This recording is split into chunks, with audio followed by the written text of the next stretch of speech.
Salam jumpa kembali adik-adik. Masih setia kan di channel ini? Pada hari ini kita akan mempelajari materi bahasa Indonesia kelas 11 bab 7 dengan judul menilai karya melalui resensi. Karena materinya cukup banyak, seperti biasa kita bagi dua ya adik-adik. Hari ini kita berada di materi menilai karya melalui resensi bagian yang pertama. Selamat mengikuti. Selamat bertemu kembali adik-adik kelas 11. Kali ini kita akan mempelajari materi bahasa Indonesia bab 7, menilai karya melalui resensi. Selamat mengikuti ya adik-adik. Kompetensi dasar yang kita tampilkan adalah 1. Membandingkan isi berbagai resensi untuk menemukan sistematika sebuah resensi. 2. Menganalisis kebahasaan dua resensi yang berbeda. 3. Menyusun sebuah resensi dengan memperhatikan hasil perbandingan beberapa teks resensi. Dan indikatornya adalah 1. Menentukan persamaan dan perbedaan isi dan sistematika beberapa resensi. 2. Menyusun sebuah resensi buku dengan memperhatikan kelengkapan unsur-unsurnya. 3. Mengidentifikasi kebahasaan resensi.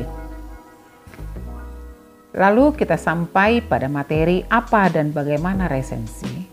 Resensi artinya berdasarkan etimologi atau asal-usul kata. Berasal dari bahasa Belanda resensie yang artinya mengulas kembali. Resensi juga bisa berarti penilaian terhadap sebuah karya yang berupa buku, karya seni film, dan drama.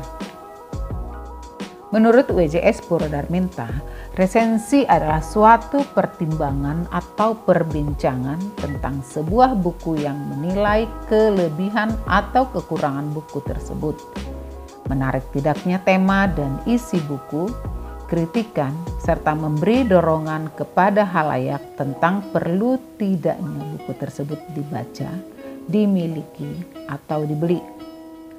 Resensi adalah kegiatan menilai, membahas, mengkritik, atau mengungkapkan kembali isi yang ada di dalam sebuah karya dengan cara memaparkan data-data, sinopsis, dan kritikan terhadap karya tersebut. Unsur-unsur resensi. 1. Judul resensi. Unsur pertama yang harus ada dalam sebuah resensi adalah judul. Judul yang menarik dan menjiwai seluruh isi tulisan menjadi salah satu unsur yang penting dalam sebuah resensi. Judul tidak perlu dibuat terlebih dahulu. Penulis resensi masih bisa membuat judul resensi saat tulisan atau resensi tentang karya yang diresensi sudah selesai. 2. Data buku atau karya. Pada resensi dicantumkan data buku seperti judul buku, pengarang, penerbit, tahun terbit beserta cetakannya, jumlah halaman, serta harga buku. 3. Isi resensi. Unsur resensi yang ketiga adalah isi. Penulis tentunya harus menulis isi resensi buku atau film yang berisi sinopsis, ulasan singkat, dan akan lebih baik jika dilengkapi dengan kutipan singkat dari karya yang diresensi, keunggulan, kelemahan, rumusan kerangka, serta bahasa yang digunakan dalam karya tersebut. 4. Penutup resensi. Unsur resensi yang keempat adalah penutup resensi. Umumnya, pada bagian penutup terdapat alasan mengapa buku tersebut ditulis dan kepada siapa karya tersebut ditujukan. Adik-adik, sekarang kita sampai pada struktur resensi. Struktur resensi yang pertama adalah identitas. Identitas pada resensi mencakup judul, pengarang, penerbit, tahun terbit, tebal halaman, serta ukuran buku. 2. Orientasi. Bagian ini umumnya terletak di paragraf pertama. Isinya berupa penjelasan tentang kelebihan buku, seperti penghargaan yang pernah didapatkan oleh buku yang diresensi. 3. Sinopsis. Sebuah ringkasan yang menggambarkan pemahaman penulis terhadap isi karya. 4. Analisis, yaitu paparan tentang keberadaan unsur-unsur cerita seperti tema, penokohan, serta alur. 5. Evaluasi, sebuah paparan mengenai kelebihan dan kekurangan suatu karya. Adik-adik, sekarang kita bahas jenis-jenis resensi. Yang pertama adalah resensi informatif. Maksudnya, resensi disampaikan secara singkat dan umum dari keseluruhan isi buku. 2. Jenis resensi deskriptif, yaitu resensi yang membahas secara detail pada setiap bagian atau babnya. 3. Resensi kritis, yaitu resensi yang mengulang detail buku menggunakan metodologi ilmu pengetahuan tertentu. Isi resensi biasanya objektif dan kritis dalam menilai buku. Selanjutnya adalah manfaat resensi. Manfaat resensi yang pertama adalah sebagai bahan pertimbangan. Memberikan gambaran kepada pembaca mengenai suatu karya dan mempengaruhi mereka atas karya tersebut. 2. Sarana promosi buku.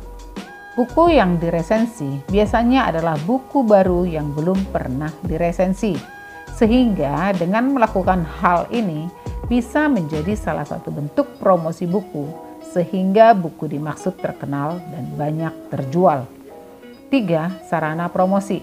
Buku yang diresensi adalah buku baru, sehingga resensi menjadi media untuk mempromosikan buku baru tersebut. Manfaat resensi yang keempat adalah mengembangkan kreativitas. Maksudnya, semakin sering menulis, maka semakin terasah kebiasaan menulis untuk setiap individu. Hal ini dilakukan untuk mengembangkan kreativitas menulis.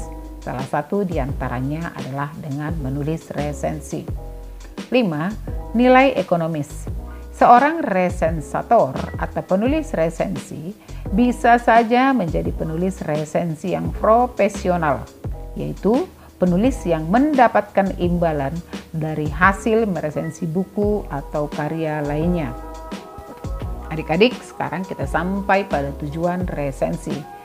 Adapun tujuan resensi yang pertama adalah membantu pembaca untuk paham gambaran serta penilaian umum sebuah hasil karya dengan ringkas. 2. Memberi pemahaman serta informasi dengan komprehensif pada pembaca mengenai karya yang diresensi. 3. Memahami kelebihan dan kelemahan karya yang diresensi. 4. Memahami latar belakang serta alasan dibuatnya sebuah karya. 5. Memberi masukan pada pembuat karya berupa kritik dan saran. 6. Mengajak pembaca mendiskusikan karya yang diresensi. 7. Menguji kualitas karya dan membandingkan dengan karya lain. Adik-adik, demikian materi pada hari ini. Jangan lupa minggu depan kita sambung pada materi bagian yang kedua. Terima kasih, sampai jumpa kembali dan salam sehat. Demikianlah pembelajaran bahasa Indonesia hari ini, menilai karya melalui resensi bagian yang pertama. Minggu depan kita lanjutkan di bagian yang kedua. Tetap semangat ya adik-adik.